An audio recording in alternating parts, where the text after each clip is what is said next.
আসসালামু আলাইকুম বন্ধুরা, সবাই কেমন আছেন? আশা করি সবাই ভালো আছেন। আমি আল্লাহর রহমতে ভালো আছি। তো চলেন আজকে আরেকটা রান্না করি। প্রথমে কড়াইয়ের মধ্যে তেল দিয়ে দিলাম, এর মধ্যে দিয়ে দিলাম পেঁয়াজ আর কাঁচামরিচ। এখন আর পেঁয়াজ আর কাঁচামরিচটা ভালো করে তেলের মধ্যে ভেজে নেব, পেঁয়াজটা নরম হওয়া পর্যন্ত। এখানকার পেঁয়াজগুলো নরম হতে বেশ সময় লাগে, তো পেঁয়াজগুলো ভালো করে তেলের উপরে দিয়ে আমি ভাজা ভাজা করে নিই যতক্ষণ না পেঁয়াজগুলো নরম হয়ে আসে। এই যে ভালো করে পেঁয়াজগুলো তেলের উপরে নাড়াচাড়া করে ভেজে নিচ্ছি। যখন আমার পেঁয়াজটা ভাজা হয়ে যাবে তখন এর মধ্যে আমি আমার সব মশলাগুলি আস্তে আস্তে দিয়ে দেব। তো আজকে কি রান্না করছি ভিডিওটা দেখতে থাকেন, তাহলে বুঝতে পারবেন যে আজকে আমি কি রান্না করছি। এই তো এখন আমার পেঁয়াজটা বেশ নরম হয়ে আসছে। এখন আমি এর মধ্যে দিয়ে দেব আদা বাটা আর রসুন বাটা। আমি আদা আর রসুনটা সবসময় একসাথেই পেস্ট করে থাকি। তো সব মশলা একসাথে দিয়ে এখন আবার তেলের মধ্যে ভালো করে ভেজে নেব। যখন এটা ভালো করে ভাজা ভাজা হয়ে আসবে তখন আমি এর মধ্যে দিয়ে দেবো একটুখানি পানি, যাতে মশলাগুলি পুড়ে না যায়। পানি দিয়ে আবারও মশলাটা ভালো করে নাড়াচাড়া করে নেব, যাতে কড়াইয়ের সাথে লেগে না যায়।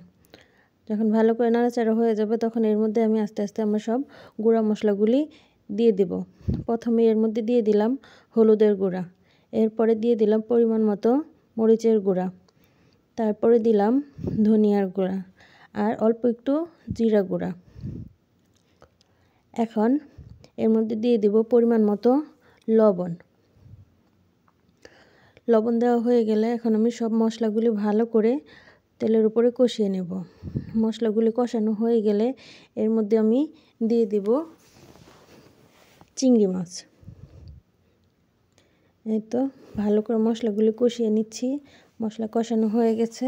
এখন এর মধ্যে এই যে আগে থেকে ধুয়ে রাখা চিংড়ি মাছগুলি দিয়ে দিলাম।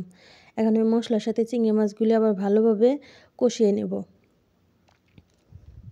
এই তো মশলাগুলির সাথে চিংড়ি মাছগুলি আবার ভালো মতো কষিয়ে নিচ্ছি।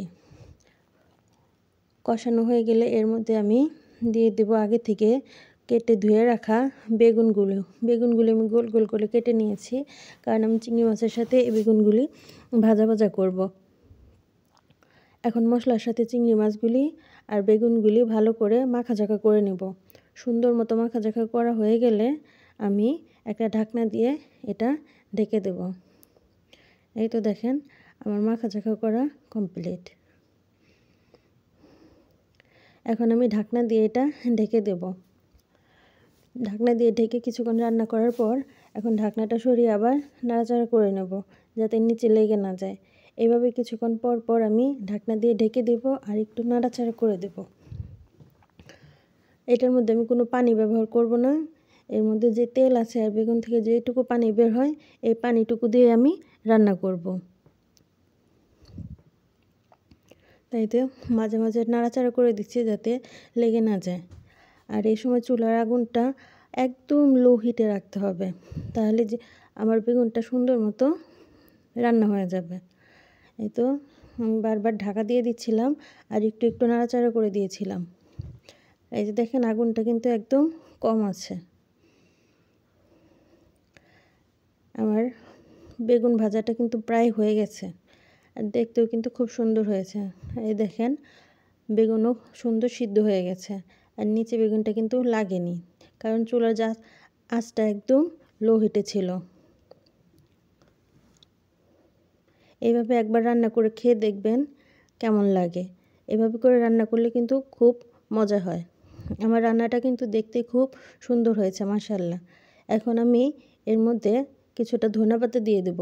ধনিয়া পাতা দিলে এই তরকারিটার স্বাদ আরও বেড়ে যাবে। ধনেপাতা দেওয়ার পর আর বেশি সময় রাখবো না, কিছুক্ষণ নাড়াচাড়া করে তারপরে আস্তে ধীরে নামিয়ে নেব। দেখেন আমার তরকারিটা কিন্তু হয়ে গেছে, দেখতেও কিন্তু মাশাআল্লাহ সুন্দর দেখাচ্ছে। এখন এর মধ্যে ধনিয়া পাতা দিয়ে আমি তরকারিটা নামিয়ে নেব। আমার রান্নার ভিডিওগুলি কেমন লাগে জানাবেন।